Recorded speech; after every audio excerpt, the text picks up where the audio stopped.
வாழ்க வையகம், வாழ்க வையகம், வாழ்க வளமுடன். குரு வாழ்க, குருவே துணை. குருவின் மலரடி போற்றி. சிந்தனையை, உடல் நலத்தை சீரமைத்து உய்வித்த குருவே வாழ்க. தியானமே யோகம், யோகமே ஞானம். தமிழ் ஆனந்த யோகம். வாழ்க வளமுடன்.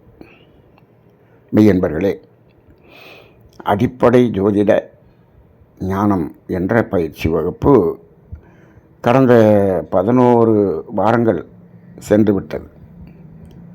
பேசிக்காக நம்ம இந்த ஜோதிடத்தில் அடிப்படையாக தெரிந்து கொள்ள வேண்டிய சில விஷயங்கள் எல்லாம் ஓரளவுக்கு தெரிந்திருக்கிறோம். திரும்ப திரும்ப திரும்ப திரும்ப அதை நாம் பார்த்து கேட்டு பழக அது நமக்கு இயல்பாக வந்துவிடும் என்பதுதான் உண்மை. சரி, இப்போ இந்த கிரகங்களினுடைய காரகத்துவம் என்று ஆறுமுகையாக நடத்தியிருப்பாங்க. அதாவது ஒவ்வொரு கிரகத்தினுடைய தன்மைகள் என்ன, அடுத்து பாவகாரகம் அப்படின்னு நடத்தியிருப்பாங்க. இது எதுக்கு 2?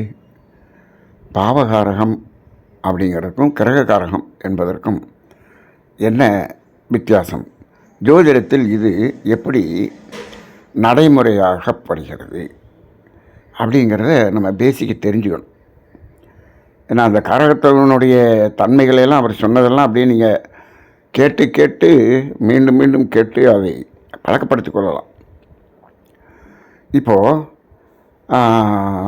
இந்த பாவகாரகமும் கிரககாரகமும் ஒன்றோடு ஒன்று இணைந்து செயல்பட்டால் அதனுடைய பலன்கள் நல்லா இருக்கும். ஆனால் இந்த பாவகாரகத்தில் ஒரு மாதிரியும் இந்த கிரககாரகத்தில் வேறு மாதிரியும் அமைப்பு அமைந்தால் அங்கு அந்த பலன்களில் அந்த முழுமையான பலனை நாம் அனுபவிக்க முடியாது. அப்போ இது ஒரு இடம். இந்த இடத்துல அப்போ ஒரு ஜாதகம் நல்ல ஜாதகம் என்று சொன்னால் அந்த பாவத்தில் எந்த பாவம் எந்த காரகத்துவத்தை பெற்றிருக்கிறதோ அதே காரகத்துவத்தை பெற்றிருக்கக்கூடிய கிரகங்கள் அந்த இடத்தை தொடர்பு கொண்டாலோ அந்த இடத்தை பார்த்தாலோ அந்த இடத்தோடு ஏதாவது ஒரு வகையில் தொடர்பு கொண்டாலோ அப்போ அந்த காரகம் எப்படி நல்ல முழுமையாக வேலை செய்யும். இப்போது அதற்கு பாவகாரகத்தில் அந்த பாவம் நல்ல பாவம், ஆனால் அந்த பாவத்துக்கு உரிய இடம் அந்த காரகத்தை பெற்றிருக்கும். ஆனால் அந்த இடத்துக்குரிய கிரகம் அதே காரகத்துவம் பெற்றிருக்குமா அப்படின்னு மாறி இருக்குன்னு வச்சுங்க. அப்போ அந்த இடத்துல பலன் மாறும். ஒன்று. சரி, அப்போ அந்த இடத்துக்குரிய கிரகம் வேறு காரகத்தை பெற்றிருக்கும். அந்த இடம் இந்த ஒரு தன்மையை உணர்த்துகிறது. அதே தன்மை உள்ள கிரகத்தினுடைய இடம் இல்லை அது. சரி, அப்போ வேறு கிரகத்தினுடைய இடத்துல இது வருது. இது எதை பொறுத்து அமையும் அப்படின்னா லக்கணத்தை பொறுத்து மாறும். இப்போ ஒரு சின்ன உதாரணம் வச்சுக்கோமே. இப்போது பாவம் 4ஆம் பாவம் அப்படின்னு சொல்லி இந்த பாவங்கிறத எப்படி கண்டுபிடிக்கிறோம்? நம்ம சூரியனை வைத்து லக்கணத்தை கணித்துக் கொள்கிறோம் என்று சொன்னோம். முதல்ல லக்கணத்தை கணித்த பிறகு லக்கணம் என்பதை 1ஆம் பாவம் என்று எடுத்துக்கொள்ள வேண்டும். உங்கள் ஜாதகத்தில் லான்னு போட்டிருப்பாங்க, அந்த இடம்தான் 1. நம்ம சாதாரணமாக பொதுப்படையாக பார்க்கும்போது மேஷத்தை 1, 2, 3ன்னு மேஷத்திலிருந்து வந்தோம் அல்லவா? இங்கு லக்கணத்திலிருந்து வர வேண்டும். அப்போ லக்கணத்திலிருந்து 4ஆம் இடம் அப்படிங்கிறது 4ஆம் பாவம். சரி, இந்த 4ஆம் பாவம் அப்படிங்கிறது அதில் நிறைய காரகத்துவம் சொல்லியிருப்பான். ஒரு முக்கியமாக 4ஆம் பாவம் தான் அடிப்படையான கல்வி அப்படிங்கிறது இருக்கும். 4ஆம் பாவம்னா வீடு கட்டுறது, வாகனம் வாங்கிறது, இந்த மாதிரியான ஒரு முக்கியமான காரகத்துவம்லாம் அங்கே இருக்குன்னு வச்சுங்க. இப்போது அந்த இடத்துக்கு உரிய கிரகம் இப்போது அந்த படிப்புக்கு உரிய கிரகமாக இருக்கா அப்படின்னு எல்லாத்துக்கும் அமையுமானா அமையாது. இப்போ அந்த இடம் 4ஆம் இடத்துக்குரிய கிரகம் குரு என்று வைத்துக்கொள்ளுங்கள். அது ஏற்கனவே படிப்பு. அப்போ அந்த இடத்துக்குரியவனும் குருவாகவே இருக்கிறான் என்று சொன்னால் அப்போ அந்த ஒரு ரிசம்பிளன்ஸ் வருது இல்லையா? அப்போ இது எப்போ அமையும்? இப்போ குருவனுடைய இடம் எது? தனுசு மீனம் ரெண்டும் குருவனுடைய வீடு. இப்போ நான் சொல்கிறத அப்படியே நீங்கள் என்ன பண்ணணும், அந்த கட்டத்தில் அப்படியே இமேஜில் அப்படியே மனசில் நீங்கள் அப்படியே அந்த இடத்த வச்சுக்கணும். தனுசு அதாவது கீழ்ப்புறம் இடது மூலையில் இருக்கிறது தனுசு, மேல் கோட்டின் இடது மூலையில் இருப்பது மீனம். இந்த ரெண்டும் தான் குருவனுடைய வீடு. இப்போது கன்னி லக்கணம் அப்படின்னு வச்சுக்கோங்க. அப்போ என்னாகும்? கன்னி, துலாம், விருச்சிகம், தனுசு. அப்போ 4ஆம் பாவம் 4ஆம் பாவம் குருவாக வரும். அப்போ 4ஆம் பாவம் கல்வி. அப்போ அந்த இடத்துக்குரியவனும் குருவாகவே இருக்கிறானே அப்படின்னு வந்துடுமா? அப்போ இந்த பாவத்துக்குரிய அந்த காரகமும் அந்த அந்த காரகத்துக்குரிய கிரகமும் அதே இடத்தில் அந்த இடத்துக்கு உரியதாக இருக்கிறது. அப்போ அந்த இடம் ஒன்றா அமையுது. சரி, அதே மாதிரி விருச்சிக லக்கணம்னு வச்சுக்கோங்க. இது விருச்சிக லக்கணம் இல்லை, இதே தனுசு லக்கணம்னு வச்சுக்கோங்க. தனுசு லக்கணம் வச்சோம்னா அந்த மீனம்ங்கிற இடம் 4ஆம் இடமாக மாறும். அப்போ 4ஆம் பாவம் குருவனுடைய வீடு அப்படின்னு வருது. சரி, இப்போ குருவனுடைய வீடாக வருகிறது. ஆனால் அந்த குரு எங்கே இருக்கிறது அப்படின்னு பார்க்கணும்ல. அந்த குரு 4ஆம் இடத்துல இருக்குன்னா அப்போ அது எப்படி இருக்கும்? அது ஆட்சியாக இருக்கும். இது 50% பலன். இதே அந்த கன்னி இலக்கணமாக இருந்து 4ஆம் இடமா இருந்துச்சுன்னா அந்த ஆட்சி வீடுங்கிறது மூலத்திரியோணமாகவும் வருதில்லை, 75%. அப்போ அதே அந்த அந்த காரகத்துக்குரிய கிரகம் அதே இடத்திலிருந்து அந்த பலமாக இருந்தால் அப்போ அந்த இடத்துல அப்போ அந்த கல்வியினுடைய தன்மை எப்படி இருக்கும் இப்படின்னு பொதுவாக ஒவ்வொன்றையும் நம்ம இப்படி பார்க்கணும்.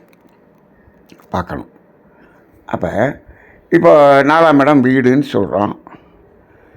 இப்போது அப்படி வீடுன்னு சொல்லும்போது அந்த குரு அப்படின்னு சொன்னோம்னா அந்த அந்த வீட்டினுடைய அமைப்பு ஒரு அந்த குருங்கிற இடத்துல இருக்கிறதுனால அதுக்குரிய ஒரு ஒரு ஒரு கலையான ஆசிரமமான ஒரு ஒரு நல்ல வைப்ரேஷனான ஒரு வீடாக இருக்கும். ஆனால் அந்த குரு நல்லா இருக்கணும். இப்போ இதே இடத்துல குரு எங்கேயாவது போய் கெட்டு போயிருந்துச்சின்னு வச்சுக்கோங்க, பாவம் நல்லா இருக்குது, அந்த பாவத்துக்குரிய கிரகம் அதுதானே அதை எடுத்து நடத்த வேண்டியது.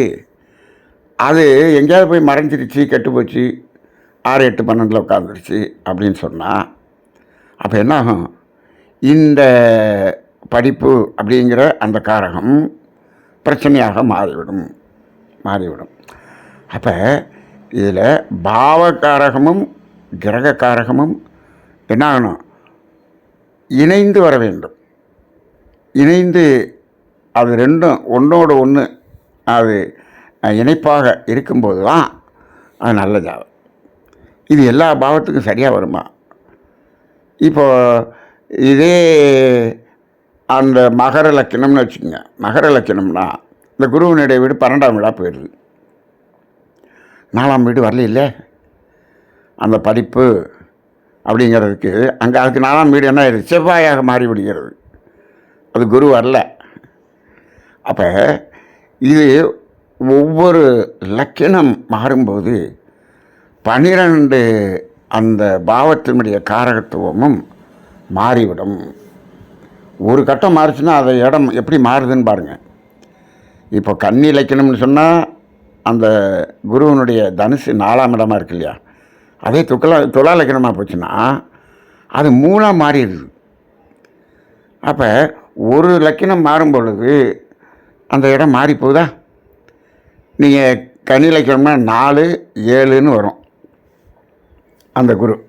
இதே துலா லக்கணமாக போச்சுன்னா 3, 6ன்னு வரும். எது? தனுசு லக்கணம் அந்த இடம் 3, மீனம்ங்கிறது 6ஆம் இடமா வரும். 3க்கும் 6க்கும் உடையவனாக மாறிவிடும் அந்த குரு. அப்போ இந்த ஒரு கட்டம் லக்கினம் மாறும்போது முழுமையாக 12 பாவத்தினுடைய பலன்களும் மாறிவிடக்கூடியதை பார்க்கிறோம். அப்போ அதே போல் அந்த ஒரு கட்டம் மாறினா 12 பாவமும் மாறுதா? மாறுது. இந்த கிரகங்கள் 5ஆம் இடத்துல இருக்கக்கூடிய கிரகம் 6ஆம் இடத்துக்கு போகுது. அந்த கிரக காரகம் 5ஆம் இடத்துல எப்படி வேலை செய்யும்? 6ஆம் இடத்துல எப்படி வேலை செய்யும்? அப்போ அந்த இடத்துக்கு உரிய கிரகத்துக்கும் அந்த பாவகாரகம் என்பது உண்டு. அந்த இடத்தில் அமரக்கூடிய கிரகம் அதில் 5ல் அமர்ந்திருக்கா, 6ல் அமர்ந்திருக்கா? அப்போ ஒரு கிரகத்தினுடைய தன்மை 5ல் இருக்கும்போது வேறு மாதிரி இருக்கும், 6ல் இருக்கும்போது வேறு மாதிரி இருக்கும். ஒரு லக்கினம் மாறிச்சினாலே 5ங்கிறது 6ஆக மாறிடும், 6 7ஆக மாறிடும், 7 8ஆக மாறிடும். அப்போ இந்த ஒரு நாளைக்கு 2 மணி நேரத்துக்கு ஒரு முறை இந்த லக்கினம் மாறுகிறது என்று சொல்கிறோமே, அதில் ஒரு லக்கினம் மாறிவிட்டால் அந்த ஜாதகத்தினுடைய பலன்கள் அப்படியே நோட்டையே திருப்பி போட்ட மாதிரி மாறும். அப்போ இது நிறைய பேருக்கு இந்த ஜோதிடத்தில் இந்த இடம் புரியவில்லை. அவங்க என்ன பண்ணிடுறாங்க, இன்றைக்கி நட்சத்திரம் நன்றாக இருக்கிறது, நல்ல நட்சத்திரம், அதனால் இன்றைக்கி ஆப்ரேஷன் பண்ணி எடுத்துருவோம் அப்படின்றாங்க. ஆனால் இன்றைக்கி ஆப்ரேஷன் பண்ணி எடுத்தோம்னா அன்றைக்கி முழுதும் அந்த நட்சத்திரம் இருக்கும், அந்த ராசி அதே ராசியாகத்தான் இருக்கும். ஆனால் ராசியை வைத்து சொல்லக்கூடிய பலன் பவர் எவ்வளவு? 5லிருந்து 10% தான். ஆனால் மீதி 95% லக்கணத்தை கொண்ட பலன்தான் ஒரு மனிதனுக்கு வேலை செய்யும். அப்போ அப்படி பார்க்கும்போது இப்போ ஒரு நாளை தேர்ந்தெடுத்து விடுகிறார்கள். அந்த 2 மணி நேரத்துக்கு ஒரு தடவை லக்கணம் மாறுதில்லை.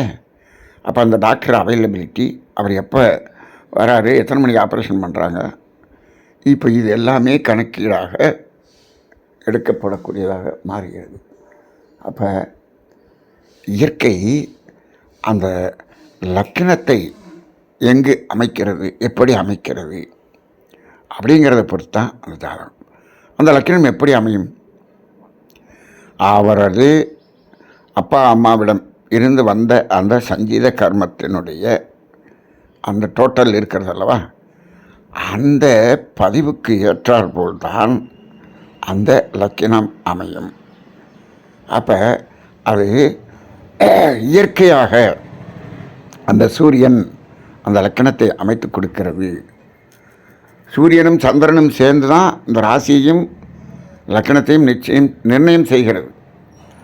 அப்போ இந்த ரெண்டினுடைய அந்த அலை இயக்கம் எல்லா அந்த கோள்களும் எந்தெந்த இடத்தில் எப்படி இருந்தால் இந்த இருக்கக்கூடிய அந்த கர்மவினை என்பதற்கு பொருத்தமாக இருக்கும் என்ற கால்குலேஷன் அந்த இயற்கைக்குத்தான் தெரியும். அதன் அடிப்படையில் தான் அமைகிறது. அப்போ இப்போ இந்த லக்கணம் அமையணும் அப்படிங்கிறது எப்போ டிசைட் ஆகுது? கரு உண்டாகும்போது நிர்ணயம் செய்யப்படுகிறது. ரைட்டு. இப்போது ஒரே லக்கணம், அதனால் இந்த 12 லக்கணத்தில் எந்த லக்கணம் சார் நல்ல லக்கணம் அப்படின்னு சொல்லலாமா அப்படிங்க நிறைய பேர் இப்படி கூட பார்க்குறாங்க. அப்படி நாம் சில லக்கணத்தை இது நல்ல லக்கணம் என்று சொல்லிவிட முடியுமா? ஜோதிடத்தில் அப்படி இருக்கிறதா அப்படின்னா கரெக்டாக அந்த லக்கணம் வரும்போது நம்ம அந்த குழந்தைய சிசேரியன் பண்ணி எடுத்துடலாமே.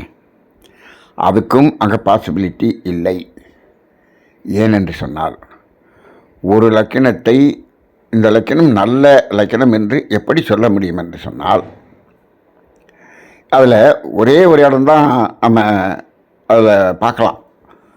ஒரு லட்சணத்தை எடுத்துட்டோம்னா அதில் இருக்கக்கூடிய அந்த 12 பாவங்களுக்கும் ஒவ்வொரு பாவத்துக்கும் பாவ அதிபதி எந்த கிரகம் வரும் என்பதை நாம் அதை தெரிஞ்சுக்கலாம்.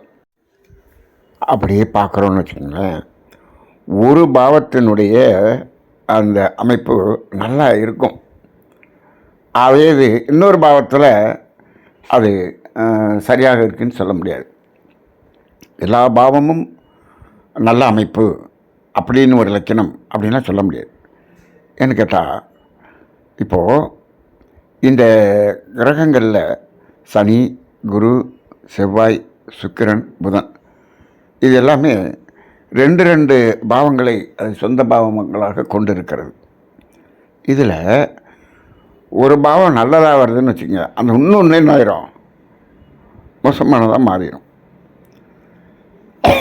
2மே நல்லதாக இருக்கக்கூடிய அந்த அமைப்பு அப்படிங்கிறத எல்லா கிரகத்துக்கும் தேட முடியாது, எல்லா பாவத்துக்கும் தேட முடியாது. அப்படியே பார்த்து ஓரளவுக்கு இந்த பாவங்கள் அப்படிங்கிறதுல இந்த லட்சணம்தான் நல்ல நல்ல பாவங்களும் அந்த அந்த பாவத்துக்குரிய கிரகங்களும் நல்ல அமைப்பாக வந்திருக்கு அப்படின்னு ஒரு ஆராய்ச்சி பண்ணி ஒரு லட்சணத்தை தேர்ந்தெடுக்கிறோம்னு வச்சுக்கோங்க. ஆனால் அதில் என்ன பிரச்சனை இருக்குன்னா, அந்த கிரகங்கள் இப்பொழுது கோச்சாரத்தில் எங்கே சுற்றிக்கிட்டு இருக்கு, அது பிறக்கிற நேரத்தில் அது எந்த இடத்துல இருக்கிறது என்று பார்க்கணும்ல. நீங்கள் ஆதிபத்தியத்தை நன்றாக இருக்கிறது என்று நீங்கள் லக்கணத்தை செலக்ட் பண்ணிட்டீங்கன்னா, அந்த ஆதிபத்தியத்துக்கு உரிய கிரகம் போய் எங்கேயாவது மறைஞ்சு கிடக்குதுன்னு வச்சுங்க.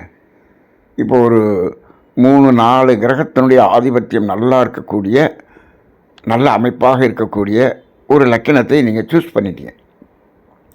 அந்த 4 கிரகமும் ஒன்றாக என்ன பண்ணிச்சு, 2 கிரகம் 8ஆம் வீட்லேயும் 2 கிரகம் 12ஆம் வீட்லேயும் போய் இருக்கிற நேரத்தில் இந்த குழந்தை பிறந்திருக்குன்னு வச்சுங்க.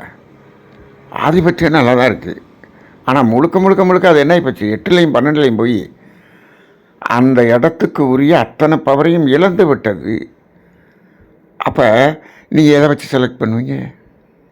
அப்போ இயற்கையினுடைய செலெக்ஷன் தான் செலெக்ஷனே தவிர, நாம் எதையோ இது எல்லாத்தையும் நம்ம செலக்ட் பண்ணிடணும் அப்படின்னு சொன்னால், ஏதாவது ஒரு இடத்தில் அந்த கர்மவினை சார்ந்த அந்த அலை இயக்கம் வந்து அதை மாற்றிவிடும்.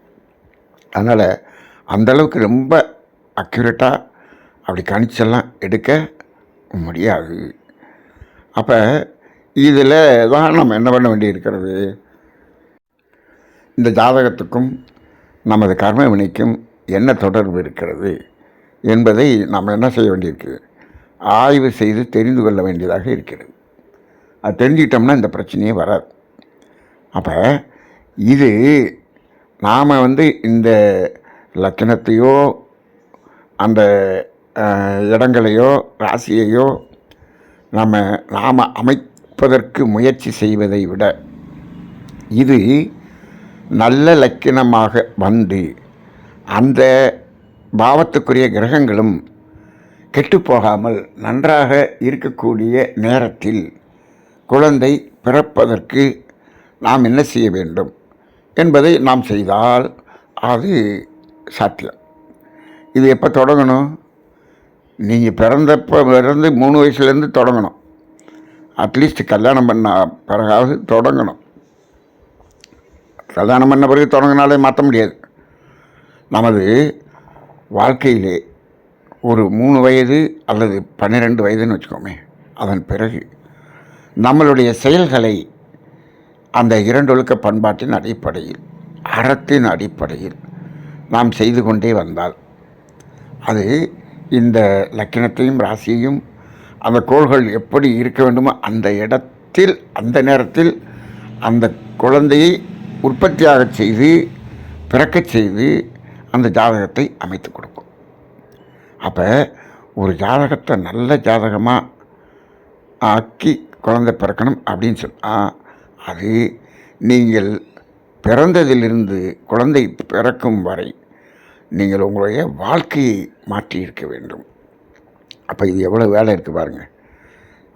அப்போ அங்கெல்லாம் எதுவுமே செய்யறதில்ல.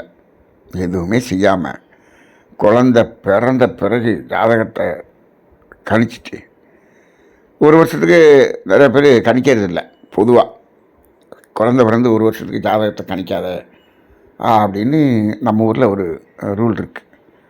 அது ஏன் அப்படின்னா, அதில் ஒரு நெகட்டிவான ஒரு நிலையில் அந்த குழந்தை இருந்ததுன்னு வச்சுக்கோங்க, அந்த ஒரு வருஷமே அது அவனுடைய காலம் நீடிக்குமா அப்படிங்கிறதே ஒரு கேள்விக்குறியாக இருக்கக்கூடிய ஜாதகமாக மாறிடுதுன்னு வச்சுக்கோங்க. அதை சொன்னால் இவங்க ரொம்ப உடஞ்சிருவாங்கங்கிறதுக்காக அந்த மாதிரியான விஷயங்களை சொல்லுவதில்லை. அதுக்காக என்ன பண்ணுவாங்கன்னா, ஒரு வருடம் கழித்து எழுதி கொள்ளலாம். ஒரு வருடம் அது உயிரோடு இருக்கிறதுன்னு வச்சுக்கோங்க. அதுக்கப்புறம் மற்ற பலன்களை பார்த்து கொள்ளலாம் என்று இது ஒரு ஒரு ஜோதிடத்தில் இருக்கக்கூடிய ஜோதிடர்களிடம் இருக்கக்கூடிய ஒரு அறம் அப்படி வச்சுருக்காங்க. இப்போ ஒரு வருஷம் கழித்து எழுதின பிறகு பார்க்குறீங்க, இது இப்படியெல்லாம் இருக்குது அப்படின்னு வந்துச்சுன்னா, அப்போ தான் என்ன பண்ணுறது, என்ன இப்படி நேரத்தில் போய் இப்படி ஜாதகமாக பிறந்திருக்குதே அப்படின்னு மக்கள் நொந்து கொள்கிறார்கள். இந்த இடத்தில்தான் மனவளக்கலை தத்துவம் தெரிந்தவர்கள் உணர்ந்து கொள்ள வேண்டும், சமுதாயத்துக்கு உணர்த்த வேண்டும். என்ன என்று சொன்னால், இன்றைக்கு பிறக்கக்கூடிய குழந்தையினுடைய அந்த ஜாதகத்தை நாம் என்று நிர்ணயம் செய்ய வேண்டும் என்று சொன்னால், நாம் பிறந்து 3 வருஷத்தில் அல்லது 12 வருடம் அப்போ இருந்து நம்மளுடைய செயல்களால் அது தீர்மானிக்கப்படுகிறது இப்படிங்கிற தத்துவத்தை சொல்லணும். இப்போ ஜோதிடமும் ஆன்மீகமும் இணைஞ்சிருந்தால் தானே இதை சொல்ல முடியும். இப்போ ஆன்மீகத்தில் இப்போ வேதாத்திரிய ஆசிரியர்களுக்கு ஜோதிடம் தெரிஞ்சால் தானே அவங்க சொல்ல முடியும். அப்போ ஆன்மீக ஆசிரியர்களுக்கு ஜோதிடமும் மருத்துவமும் தெரிந்திருக்க வேண்டும் அல்லவா. அப்போ இதில் அந்த பாவகாரகங்கள் கிரககாரகங்கள் ரெண்டுமே அங்கே வேலை செய்யும். பாவம் நன்றாக அமைய வேண்டும், பாவத்துக்குரிய கிரகம் நல்ல கிரகமாக அமைய வேண்டும், அந்த கிரகம் இருக்கும் இடம் நன்றாக அமைய வேண்டும், இந்த பாவத்தில் வந்து உட்கார்ற கிரகம் நன்றாக அமைய வேண்டும். அப்போ எத்தனை கோணம் இருக்குது பாருங்கள். இப்போ 7ஆம் பாவம் அப்படின்னு சொன்னோம்னா 7ஆம் பாவம் எந்த கிரகத்துக்கு உரியதுன்னு பார்க்குறோம், அந்த உரிய கிரகம் எங்கே இருக்குதுன்னு பார்க்குறோம், அந்த 7ஆம் பாவத்தில் எந்த கிரகம் வந்து உட்கார்ந்துருக்குன்னு பார்க்குறோம். இவ்வளவு இருக்குது. இது வந்து மெயினாக பார்க்கக்கூடியது. அப்புறம் இந்த 7ஆம் பாவத்தை எந்தெந்த கிரகங்கள் பார்க்கிறது என்று பார்க்கிறோம். அப்போ பல கோணங்களில் பார்க்கும்போது இது அந்த நம்ம சொல்கிறோம் வெறும் 12 கட்டம்தான், 9 கிரகம்தான், இதை மாற்றி மாற்றி இப்படியே இங்கிட்டும் இங்கிட்டும் போடுறாங்க. இதில் எப்படி ஒவ்வொரு மனிதனுடைய அந்த பலன்களும் மாறுபடுகிறது அப்படின்னு பார்த்தோம்னா நமக்கு நல்லாவே தெரியுது. ஒவ்வொரு மனிதனுடைய அந்த பதிவுகள் மாறி இருக்குங்கிறது. இன்றைக்கி 850 கோடி மனிதர்கள் இருக்கிறார்கள்னு சொன்னால் 850 கோடி வகையான வடிவமான அந்த முகங்களை நாம் பார்க்கிறோம். இப்போ அது எப்படி சாத்தியம்? 2 கண், 2 மூக்கு, 1 வாய், 2 காது, 1 கன்னம், 1 நெற்றி, அவ்வளோதான். இதான முகம். இந்த இதில் 3 4 அதில் இந்த எண்ணிக்கையில் கூடவும் இல்லை குறையவும் இல்லை. அதே எண்ணிக்கையை வைத்துக்கொண்டு, அதே சைஸை வைத்துக்கொண்டு, அதே எடையை வைத்துக்கொண்டு எத்தனை கோடி அந்த டிசைன் எப்படி மாறுது, எப்படி போட முடியுது? இன்றைக்கி அது விஞ்ஞானத்தினால் இவ்வளோலாம் போட முடியாது.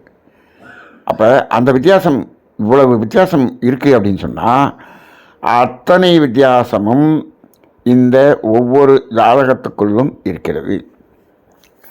அதனால் அந்த ஜாதகம் ஒரே நாளில் பிறந்தவங்க எல்லா பேரும் ஒரே மாதிரி நிச்சயமாக இருக்க மாட்டாங்க.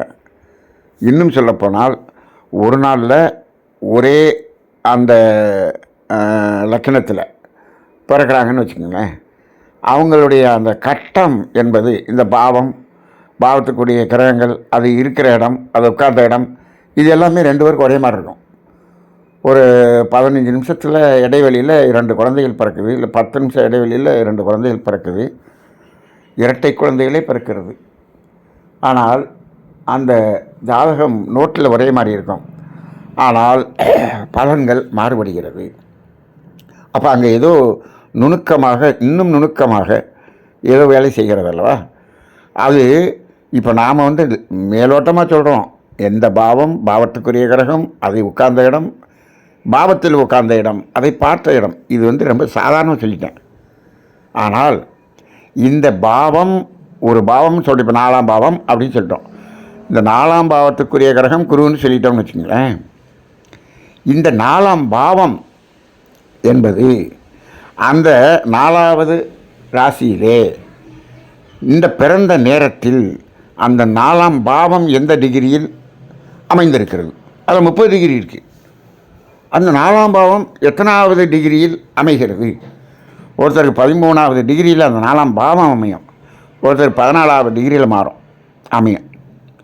இப்போது இது எப்படி வரும்? இந்த 2 மணி நேரம் சொல்லிட்டோம் இல்லையா, ஒரு ராசியில் 2 மணி நேரம் அந்த லக்கணத்துக்கு நம்ம கொடுக்குறோம். இந்த 2 மணி நேரத்தில் இது 30 டிகிரி இருக்குது. இப்போது 2 மணி நேரத்தை 30 வகுத்தோம்னா 2 மணி நேரம்னா 60 120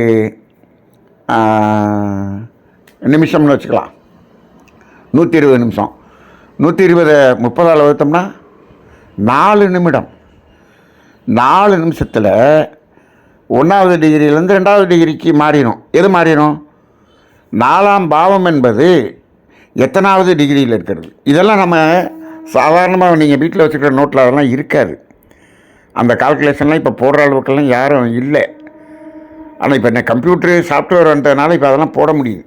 ஆனால் அந்த காலத்தில் இது எல்லாத்தையும் கணக்கு போட்ட ஜோதிடர்கள் இருந்தார்கள்.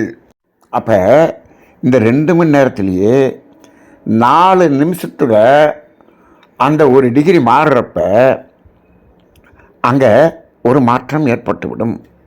மாறிடுதா? மாறிடுது. சரி சார், இப்போ அது டிகிரி மாறுறதுனால என்ன மாறும் அப்படின்னா, இப்போ ஒரு ராசியில் அதில் 30 டிகிரின்னு சொல்லிட்டோம். அதில் எத்தனை நட்சத்திர பாதங்கள் சொல்லிட்டோம்? 9 பாதங்கள்னு சொல்லிட்டோம். 9 பாதம். இப்போ இதில் ஒரு 4 பாதத்துக்கு ஒரு நட்சத்திரம் வரும், அதுக்கப்புறம் மாறிடும். இந்த பாதங்கள் மாறினாலும் அந்த அந்த 4ஆம் பாவத்தில் அது எந்த நட்சத்திரத்தில் இருக்கிறது என்பதை கொண்டு ஒரு பலன் மாறுது. அது ஏன் அப்படின்னு சொன்னோம்னா, அந்த நட்சத்திரத்துக்கு என்று ஒரு கிரகம் இருக்கிறது. அப்போ என்ன இந்த பாவம் இந்த நட்சத்திரத்தினுடைய காலில் இருக்கிறது அப்படின்னு வரும். அப்போ ஒவ்வொரு ராசியிலையும் 3 நட்சத்திரம் எப்படியாவது வந்துடும். முழுசாக இல்லைனாலும் சில நட்சத்திரம் ஒரு மாதம் வரும்னு வச்சுக்கங்களேன். அப்போ ஒரு லக்கினம் என்று எடுத்துக்கொண்டாலும் அந்த லக்கினம் எந்த நட்சத்திரத்தினுடைய பாதத்தில் இருக்கிறது, அந்த நட்சத்திரத்துக்குரிய கிரகம் எது, அந்த கிரகம் எங்கே இருக்கிறது அப்படின்னு பார்த்தோம்னா, இப்போ அடுத்த நிலைக்கு போயிட்டோம். இதுதான் ரொம்ப கூர்ந்து ஜாதகத்தை பார்க்கக்கூடிய இடம். இந்தளவுக்கு பார்க்குறதுக்கெல்லாம் எந்த ஜோதிடரும் இல்லை. தயவுசெய்து அதெல்லாம் நீங்கள் தெரிஞ்சுக்கிறதுக்காக, புரிஞ்சுக்கிறதுக்காக நம்ம இதை பேசுகிறோம். ஏன்னா நம்ம அடிப்படையை நம்ம புரிஞ்சுக்கணும், அவ்வளோதான். இப்போ அந்த லக்கினத்தினுடைய அமைப்பை அந்த நட்சத்திரம் அப்படிங்கிறதுல பார்க்குறோம். அது இல்லாமல் அந்த டிகிரி இருக்கு இல்லையா, ஒரு டிகிரி, 2வது டிகிரி, 3வது டிகிரி, ஒவ்வொரு டிகிரிக்கும் மாறும் பொழுதும் அது பலன் மாறும். இது எப்படி பலன் மாறும் அப்படின்னீங்கன்னா, அந்த ஒரு டிகிரி இருக்கு இல்லையா, அந்த ஒரு டிகிரிங்கிற அந்த இடம் இருக்கிறது அல்லவா, அந்த 1ஆம் டிகிரி அப்படின்னு வச்சுக்கோமே. இப்போது தனுசு ராசியில் 1வது டிகிரியில் அந்த லக்கணம் அமைதுன்னு வச்சுக்கோங்களேன். அந்த 1வது டிகிரி இருக்குது இல்லை, அந்த ஒரு கோடு, அவை என்ன செய்வாங்க, 9 கோள்கள் இருக்கிறதல்வா, அந்த 9 கோள்களுக்கும் அதை சமமாக பிரிப்பார்கள். அந்த 9க்குள்ள எதுக்குள்ளே இருக்குது, இந்த 1வது டிகிரியிலேயே 9ஆக பிரித்து அந்த 9க்குள்ளே எங்கே இருக்குது அப்படின்னு பார்க்கக்கூடிய ஒரு கால்குலேஷன் இருக்குது. சார், அந்த 1வது டிகிரி அப்படியே 9ஆல் வகுத்து இது அந்த 4 நிமிஷம் இருக்கு இல்லையா, அந்த 4 நிமிஷத்தை 9ஆல் வகுத்தோம்னா எவ்வளோ வரும்? 25 செகண்ட் வருமா? ரைட், ஒரு அப்ராக்சிமேட்டாக 25 செகண்டு இல்லை 20 செகண்ட் வச்சுக்கோங்க. அப்போ அந்த 20 செகண்ட் மாறும்போது மாறுமா? அப்படி பார்க்கணுமா? அப்படி பார்க்க மாட்டாங்க. நீங்கள் அந்த டிகிரி அல்லது நட்சத்திரத்தை பார்க்கும்போது அந்த நட்சத்திரத்துக்கு உரிய கிரகம் அப்படின்னு வந்துடும். அதில் தான் அந்த டிகிரி இருக்குது. இதில் 9ஆக பிரிக்கிறது எப்படி பிரிக்கணும் அப்படின்னு சொன்னீங்கன்னா, ஒவ்வொரு கிரகத்துக்கும் அதனுடைய திசா காலம்னு ஒன்று இருக்குது.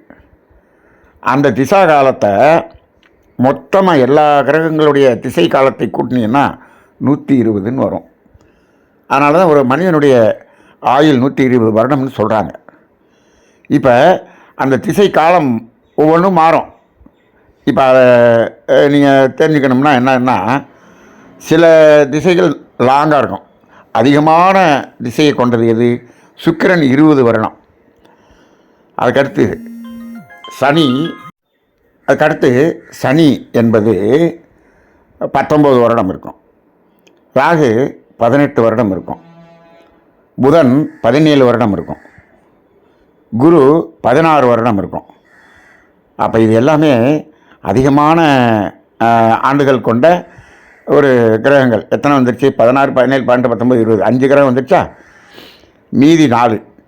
அதில் செவ்வாயும் கேதுவும் 7 வருடங்கள், சூரியன் 6 வருடம், சந்திரன் 10 வருடம். மொத்தத்தை கூட்டினீங்கன்னா 120 வந்துடும். இப்போ என்ன பண்ணணும்? இந்த ஒரு நட்சத்திரத்துலேயோ அந்த ஒரு டிகிரியிலையோ இருக்கிறத 120 பாகமாக பிரித்து அதில் ஒவ்வொரு கிரகத்துக்கும் இவ்வளவு வருஷம்னு இருக்கு இல்லையா, அதன் அடிப்படையில் அதை பிரித்து அதுக்குள்ளே எங்கே இருக்குது? இந்த 3 நிமிஷத்தில் இந்த 4 நிமிஷத்துக்குள்ளே இந்த 4 நிமிஷத்தை 120ஆல் வகுத்து அதுக்குள்ளே எங்கே இருக்குதுன்னு பார்த்தோம்னா, அப்படி பார்க்கும்போது உபநட்சத்திரம்னு வரும். அப்போ பாருங்கள், ஒரு ஜாதகத்தை சும்மா நம்ம அந்த இடத்த பார்க்குறோம். அந்த இடத்த பார்த்தோன்னே இது 4ஆம் பாவம்னு சொல்லிடுறோம், இது லக்கினம்னு சொல்லிடுறோம். அந்த லக்கினம் எந்த நட்சத்திரத்தில் இருக்குதுன்னு பார்த்தா அது நட்சத்திரத்தினுடைய அதிபதி எந்த நட்சத்திர காலில் இருக்கிறது என்பது ஃபஸ்ட்டு டீப்பாக பார்க்கக்கூடிய ஒரு ஞானம். அந்த நட்சத்திரத்தில் உபநட்சத்திரம்னு பார்க்குறது, அதை 120ஆல் வகுத்து அதில் பார்த்தோம்னா உபநட்சத்திரம். நீங்கள் பார்த்தீங்கன்னா சமீப காலமாக இப்போ நான் இந்த பாரம்பரிய ஜோதிடத்திலிருந்து இப்போ கேபி சிஸ்டம்னு அதுதான் கொஞ்சம் அக்யூரேட்டாக இருக்குதுன்னு நம்ம போயிட்டோம். இதில் இந்த கிரகங்கள் பாவங்கள் இருக்கக்கூடிய இடமோ கிரகங்கள் இருக்கக்கூடிய இடத்தையோ வைத்து பலன் சொல்வது இல்லை. இப்போ உங்களுக்கெல்லாம் அதை தான் சொல்லித்தரப்போகிறோம். இப்போ அடிப்படை ஜோதிடம் அதை தான் சொல்லித்தரப்போகிறோம். ஏன்னா 35 வருஷம் நான் அதை பார்த்துக்கிட்டேன்.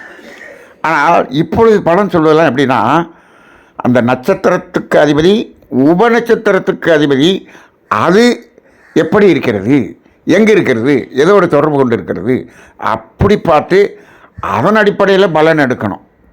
அக்யூரேட்டாக வரும். இந்த அளவுக்கெல்லாம் கணக்கு போடுறதுக்கெல்லாம் இன்றைக்கி யார் இருக்கா? இல்லை. அப்போ நாம் நாம ஒரு நேரத்தை குறித்து ஒரு ஜாதகத்தை தயார் பண்ணோம்னா இவ்வளவு கணக்கீடும் போட்டு அதை கணிக்க முடியுமா? பெரிய மகாராஜா பெரிய அந்த அந்த அரசவை ஜோதிடரை வச்சுருப்பார். அவரே என்ன கணக்கு போட்டு எடுத்தாலும் என்ன பண்ண முடியாது? கணிக்க முடியாது. அப்போ அந்த இடத்துல கூட தப்பு நடந்துடுது. என்ன தப்பு நடந்துடுது? இப்படி நடக்கும்போது நம்ம என்ன சொல்லிடுறாங்க? குழந்தை பிறந்த வெளியில் வந்த நேரத்தை குறிக்கிறவங்களே உங்கள்கிட்ட சொல்லும்போது 2 நிமிஷம் 3 நிமிஷம் லேட்டாக சொல்கிறாங்க. அந்த கடிகாரம் 4 நிமிஷம் லேட்டாக இருக்குது, ஃபாஸ்ட்டாக இருக்குது.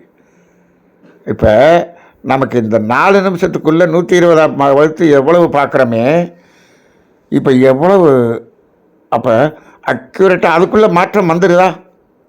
அப்போ ஒரு குழந்தையினுடைய ஜாதகத்துக்கும் இன்னொரு குழந்தையினுடைய ஜாதகத்துக்கும் வேறுபாடு இன்டெப்த்தாக போனீங்கன்னா அவ்வளவு இருக்கிறது. நாம் இப்போ உபநட்சத்திரங்கிறத நான் சொல்கிறதே தலை சுற்றுது. அந்த உபநட்சத்திரத்தை 9ஆக பிரித்து 120ஆல் வகுத்து அதில் எப்படி இருக்குதுன்னு பார்க்குறது உப நட்சத்திரம் அப்படிங்கிற அளவுக்கு இன்றைக்கி சாஃப்ட்வேர் போட்டு கொடுக்குது. ஆனால் அந்த உப நட்சத்திரத்தினுடைய பலன்களையெல்லாம் நம்ம பெருசாக எடுத்துக்கிறது இல்லை. உபநட்சத்திரத்தினுடைய பலனை வச்சு சொன்னாலே சாதாரண பலன்கள் விடுகிறது. ஆனால் அந்த உப நட்சத்திரம் எதுக்கு அவ்வளோ நெருக்கத்தில் போகணும் அப்படின்னா, அது அதாவது ஒரு ஜாதகருக்கு இந்த ஒரு 10 நிமிஷத்துக்குள்ளே ஏதோ ஒரு காரியம் செய்யணும்.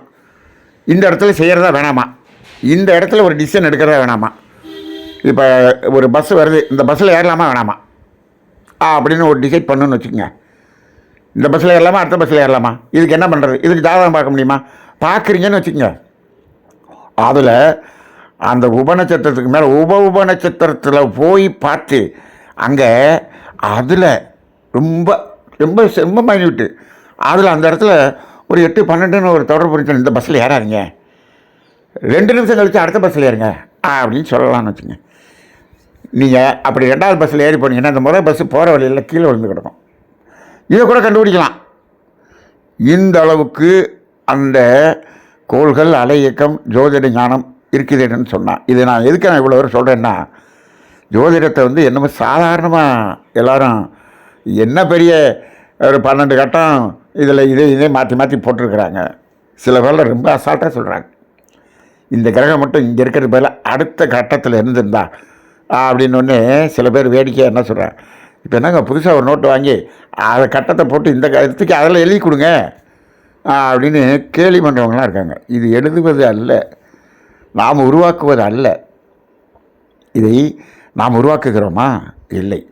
இது அதாவது அந்த கர்ம வினைக்கு தகுந்தாற்போல் அந்த குழந்தை உருவாகிறதே தவிர நாம் எதையும் உருவாக்குவது என்பது இல்லை. இயற்கையை எதிர்த்து நாம் சாதித்து விடலாம் மனித அறிவை கொண்டு என்று சொன்னால் அது நிச்சயமாக நடக்காது. அது கடைசியில் வேறு ஏதாவது ஒரு இடத்துல போய் அங்கே சிக்கிடும். மேலோட்டமாக சில பேர் லக்கணத்தை கூட வச்சு இந்த இடம் எங்கெங்கே கிரகங்கள் இருக்குது, இப்படி போய் இருக்குது, இந்த நேரத்தில் எடுன்றாங்க. ஆனால் அந்த கட்டத்துக்குள்ள அந்த கிரகங்கள்லாம் இப்படி இருக்குதுங்கிறத பார்த்தவங்க அதுக்குள்ளே இருக்கக்கூடிய 3 நட்சத்திரத்தில் எந்த நட்சத்திரத்தில் இருக்குங்கிறத கணக்கு 9 கிரகத்துக்கும் போட்டாங்களா? அதையே போடுறதில்லை. அப்படியெல்லாம் போட்டு டைம் குறிக்கிறது இல்லை. நாம் என்ன சொல்கிறோம், அதுக்கு உபநட்சத்திரத்தையும் போட்டு குறின்னு சொல்கிறோம். முடியுமா? நம்ம முடியாது. அதனால் இந்த ஜோதிடம் என்பது ஒரு தலை சுற்றக்கூடிய ஒரு கணிதம் வாய்ந்த ஒரு இதாக இருக்குது. அதனால் இப்போ ஆறுமுக பாவகாரங்கள் 12 சொல்லிட்டார், கடன்னு அதான் நீங்கள் திருப்பி கேட்டுங்கன்ட்டார். ரைட்டு, கிரககாரங்கள் கேட்டாச்சு. அப்போ இப்போ சுக்கிரனா அதுதான் கல்யாணத்துக்குரிய கிரகம், வாழ்க்கையை அனுபவிக்கிறதுக்குரிய கிரகம், குருவா படிக்கிறதுக்குரிய கிரகம், செவ்வாயா இடம் வாங்கிறதுக்குரிய கிரகம், இது மாதிரி ஒவ்வொன்றையும் நம்ம பார்த்துக்கிறோம், தெரிஞ்சுக்கிறோம். ஆனால் இதனுடைய பலன் சொல்லும்போது ரொம்ப ரொம்ப ரொம்ப அதை எப்படி பார்க்கணும், பல்வேறு கோணங்களில் ஒரு பாவத்தை எடுத்துக்கொண்டு அதை பல்வேறு கோணங்களில் ஆய்ந்து அலசி அந்த பாவத்துக்குரிய பலனை எடுக்க வேண்டும். அப்போ 12 பாவத்துக்கும் ஒரே நாளில் உட்காந்து பலன் சொல்ல முடியுமா? ஒரு ஜாதகம் இருக்குது, ஒரு ஜாதகத்தை எழுதி அவருக்கு முழுசாக பலன் சொல்லணும் அப்படின்னு சொன்னோம்னா சொல்ல முடியாது. இவர் என்ன பண்ணணும், ஒரு மாதம் அதை ஆய்வு செஞ்சு அதெல்லாம் எழுதி வச்சு இவருக்கு சொல்கிறதுக்கே ஒரு நாள் ஆகும். ஒரு நாளைக்கு ஒரு ஜாதகம் பார்க்க முடியும். அதனால் இப்போ ஜோதிடர்கள்லாம் அப்படிலாம் இல்லை. ஜாதகத்தை எழுதுறதுக்கு மேலோட்டமாக இந்த கட்டத்தையும் பாவத்தையும் போட்டு எழுதுறதுக்கு அப்படின்னு போட்டு ஒரு நோட்டை எழுதி கொடுத்து 500 ரூபாயோ 1000 ரூபாய் வாங்கிடுறாங்க. அதுக்கப்புறம் இப்போ உங்களுக்கு என்ன பிரச்சனை, என்ன கேள்வி அப்படிம்பாங்க. அப்போ அந்த கேள்வி எந்த பாவத்தை சார்ந்தது? 7ஆம் பாவத்தை சார்ந்தது. ரைட், 7ஆம் பாவத்தில் பல கரகங்கள் இருக்கும். அதில் இவங்க கேட்டு வந்திருக்கிற பிரச்சனை ஒரு பிரச்சனை தானே. அப்போ அந்த பிரச்சனையை மட்டும் அந்த பாவத்தை மட்டும் பார்ப்பார். அந்த பிரச்சனைக்கு உரிய கிரகம் எங்கே இருக்குன்னு பார்ப்பார், இந்த பாவத்துக்குரிய கிரகம் எங்கே இருக்குன்னு பார்ப்பார். பார்த்துட்டு பலன் சொல்லிவிட்டு ரைட்டு 200 ரூபா முடிஞ்சு அதை மட்டும் சொல்லிவிட்டு முடிச்சிடுவார். அவ்வளோதான், வேறு எதுவுமே சொல்ல மாட்டார். ஆனால் நீங்கள் வேறு எதுவும்டா நீங்கள் அடுத்து வாங்க, அப்போ எந்த பிரச்சனை இருந்தாலும் பிரச்சனை இருக்கும்போது வாங்க, அதை மட்டும் சொல்லக்கூடிய ஒரு நிலையை தான் பார்க்கிறோம். அப்போ இதுக்கு காரணம் நம்ம மக்களும் அப்படி தான் வராங்க. இந்த பிரச்சனை தீர்றதுக்கு மட்டும் வழி சொல்லுங்கள், மற்றெல்லாம் அப்புறம் பார்த்துக்கலாம்.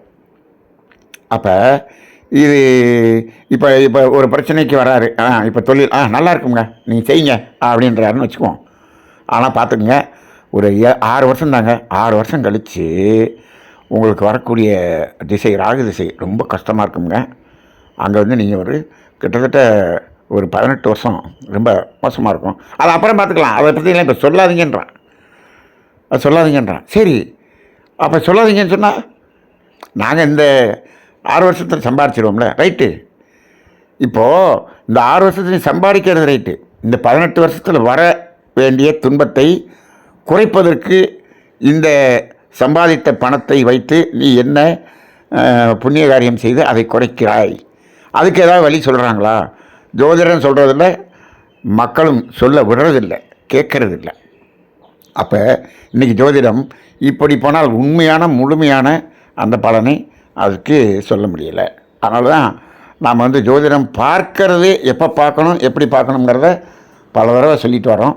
அதனால் இந்த கிரககாரகம் பாவகாரகம் என்பதை பற்றி நீங்கள் மீண்டும் மீண்டும் அந்த ஆறுமுகையை திருப்பி கேளுங்க.